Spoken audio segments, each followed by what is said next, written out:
say, try and see the world another way.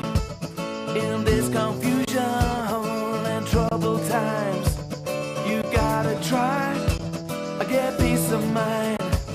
Now try and get out of your seat, leave the house and hit the street. Take your troubles, throw them away. It's time to try for a new day. First of all, to have a green zone is a statement. Secondly, I think when you went there and the imaginative way it was designed, and and then a lot of the stuff on the stage reinforced the message. And it was mooted first by, I think it was Martin and Sinead at an internal meeting.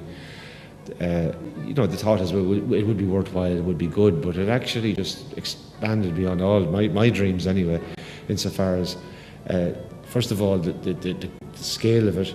That space we tried to use at the first Fleadh in Bridge Street hadn't been successful, didn't get people into it really, so that was totally the opposite this time. The quality of the stuff on the gig rig, and the whole, I think the messages were they weren't in your face, but they were very constant and quite subtle. So I think it had a huge effect on people's thinking. What you see around the walls is all energy-saving light bulbs. But overall, the green Fleadh, from the context of savings, was huge to me. I thought it was very good. The idea was that we would target areas of waste management primarily, and that we would also introduce areas of water conservation and energy management into the businesses in Cavan, because they really didn't know the monetary savings that were possible. I was trying to initiate those in the businesses was the biggest challenge, and that was the first and foremost idea of the Green Fleadh. It was the pubs really that we had to really go in and ask them to think about what way they're disposing of their waste, cans and bottles and packaging, and also food, any pubs that were doing food. This is the way to go. It's saving money, and every business is struggling at the minute, so wherever you can save money and help the environment as well, that works out the best. We installed new timers in our push button taps in the toilets. We put timers on the urinals. Overall, it would have saved us a lot of money. You think businesses would be thinking this way, and they are. They're kind of loosely thinking about, well, I must do something about my electricity costs, and they might bring in a consultant. And sometimes they can get good advice and sometimes they can get bad advice, but I guess the expertise that we have here, it's pretty comprehensive because we cover all of the areas from combined heat and power. We have the electricity analysis down to a T. Anything a business would need is already here in Cavan County Council. So even though they think they're doing it, they're actually not, and their eyes are open once you start getting into detail with them. And we've only just started this process, but we really do feel that there is a potential here now to work further with the businesses in the county. So now we'll just take a look at this machine that I installed here. It's called the E-Saver. It saves on energy, basically switches off during the night. There's no need for your cold room to be on all night, so there isn't. It's cold enough, your kegs and beers in the cold room are cold enough. So it switches off for a time. It could switch off for an hour and a half, and then it could come back on, and it could switch off again for 2 hours, and it could come back on. By using this device, we have saved about €700 per year. The change we made as a result of the Green Fleadh, we have a 3-bin system operating in the kitchen. It's whereas we separate our food waste, paper, plastic, recyclable, rubbish. In terms of the Green Fleadh management, the ethos, and to talking to members of Coltis, because they would have had the Fleadh for the last number of decades, and this was a new concept. So in the first year we tried to introduce the concept of having the Green Fleadh, and it was introduced with caution and accepted with caution as well. So the idea was to reduce the amount of landfill, really as much as possible. It's against the law now to dump food in landfill. We waste a lot of water here in this country, but it's soon going to be the case that we'll have water bills, and then I'm sure we'll see people looking at ways of harvesting rainwater. You do rely on that little bit of an outside help from people like the EPA and ERP in this occasion, which has been marvellous. If they hadn't come in, we would have done something, which we did before. We had a green, but this really brought it to a new level.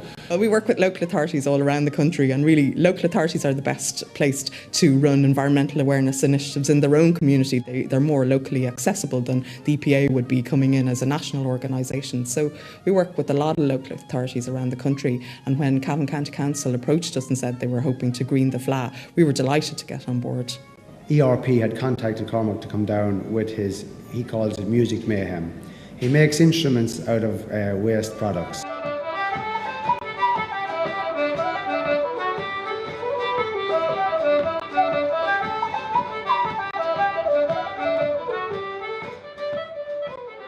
Now, I'd just also like to compliment the council on not wasting any money bringing me here today.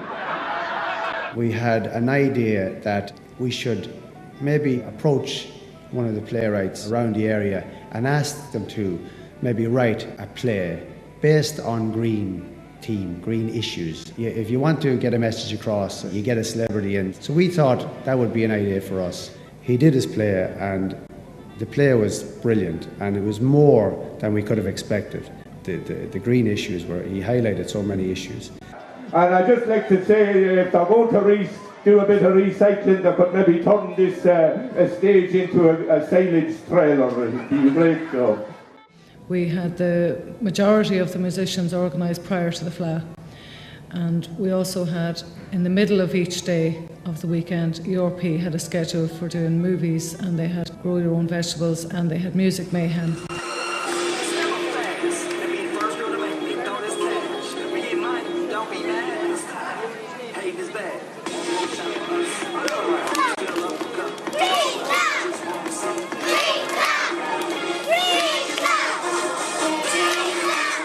I'd been speaking to Martin Maguire, and Martin had said they wanted the environmental theme. So I was trying to think, how could you do it that it's child-friendly, you know, appealing to adults? So I was trying to think of an idea, and I thought, well, imagine if aliens landed on the Earth, and what would they think of the Earth, and how beautiful it is. So that's where I came up with this idea of a spaceship landing, aliens coming out and first being frightened but then being amazed by the beauty of the planet. And then of course the music is starting to change, and they hide behind our trees, our real life trees and flowers. And as they're hiding, the mob come on, which we called the next group of dancers the mob, and they come on throwing their litter. And the aliens are peeping out with shocked faces. They can't believe that we would do that to the environment.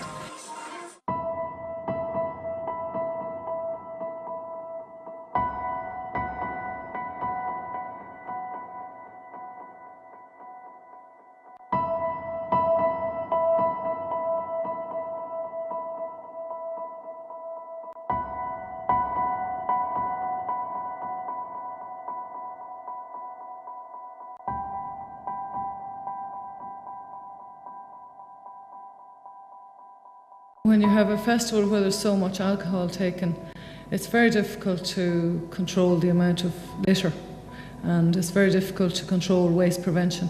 Also with the crowds, you know, people aren't going to walk away from their friends, from their group, to a bin. You know, it's just too difficult. So we did put a huge amount of 1,100 litre bins out on the street, every 20 or 30 metres in some cases. But it was still a challenge, and like, it does look very, very poor at that hour of the morning to have so much waste on the ground in the streets of Cavan Town. Again, I suppose we just accept it as a necessary evil. It's after dark that you get this massive rise in people dropping litter on the ground and just not caring about where the litter goes at the end of the day. Well, normally speaking, the town council would clean it up. But during the festival, during the Fleadh, we would have had the town council working in conjunction with private companies to clean up the town, and also to wash the streets very early in the morning.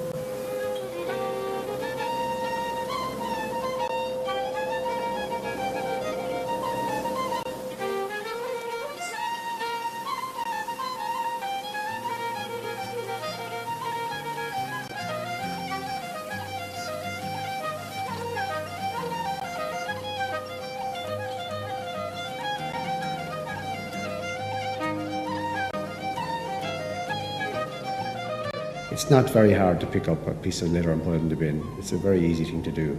So I feel that for future generations, you don't want your grandkids to turn around in 100 years' time and say that their grandparents or great-grandparents really messed up one of the things we have to remember, and I think people are very quick to kind of go, why is this not being cleaned up? But the real question is, why is it being thrown away? Like, it's actually people's, yet again, it's back to people's behaviour. Why is it acceptable for them to drive out a country lane and throw away a bag of rubbish? There's so many benefits from having a green emphasis in a Fleadh, including to the local business. But even as a country, if you think about all the energy we've saved, just purely during the festival, that alone is good for Ireland Inc.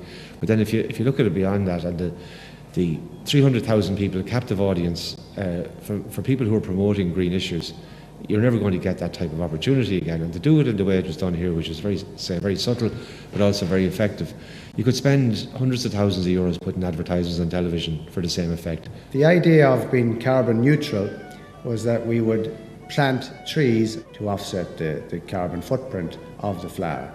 At Currier landfill, traditionally 90,000 tonnes of waste was disposed of.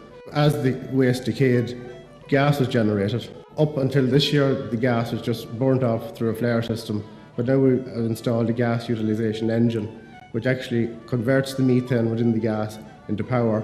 In terms of the Fleadh, 2 days of producing 750 kilowatts offset the full carbon footprint of the Fleadh. The main thing that we have inside in the council is we have an internal green team, which has got people from each section, and it's been probably the most dynamic internal team we've had, and it's driven all sorts of initiatives, including cost savings. We reckon we're saving now about €300,000 a year on our energy consumption because of the work of that team. We have a slogan here since, I think it's 2006, to be the best at what we do. We've got self-starters at different levels of the organisation, and that's the key. And people with a great attitude. And I said the other day publicly that I've worked in the private sector for maybe nearly 15 years before I came to local government.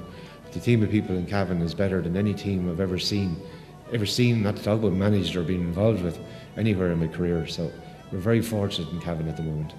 When you look back on it now, and the response we got from the people of the town, I'm a local, I'm from the town, so lots of people come up to me and said that they really enjoyed the Fleadh, and that the green zone added this year was just something extra that they really, really enjoyed and had never imagined.